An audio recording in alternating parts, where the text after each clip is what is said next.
এই যে আমার কর্তামশাইয়ের সকালবেলায় খেতে বসার সময় আমার ডিউটি মাছ ছাড়িয়ে দেওয়া। এদিকে চ্যাটাং চ্যাটাং কথা বলার বেলায় ঠিকই আছে, কিন্তু মাছ ছাড়িয়ে খেতে পারে না। মাছ ছাড়িয়ে খেতে পারে না। প্রথম যখন আমাদের বাড়িতে রান্না পুজো গেছে, বলছে মাছ খাবো না। আমি বলছি কেন মাছ খাবে না? মাছটাই তো মেন, মাছ ভাজাভুজি। বলছে আমি মাছ ছাড়িয়ে খেতে পারি না। আমার মামাই মাছ ছাড়িয়ে দেয়। এইখানটায় কাঁটা ছিল মাছটা দেখে। তাহলে তারপরে দেখছি শালা মাছ ছাড়িয়ে খা, উল্টে গোটা মাছ খাওয়ার মতন ক্ষমতা রাখে। বলছে আমি মাছ ছাড়িয়ে খেতে পারি না। এখন বুঝতে পারছি, মাছ ছাড়িয়ে খেতে পারি না, তুমি গোটা মাছ খাওয়ার ক্ষমতা রাখো বাবু, সেটা আমি খুব ভালো জানি বাবু।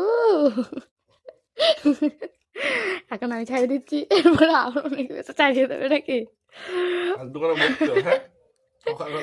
একে মা হারালে মা পাওয়া যায় না, বউ হারালে কিন্তু বউ পাওয়া যায়। আবার বলছে নাও দাও, নিজেও খাবে, আমি খাবো না, সাথে আমাকেও এক খাবার করে দেয়। কি সৌভাগ্য আমার।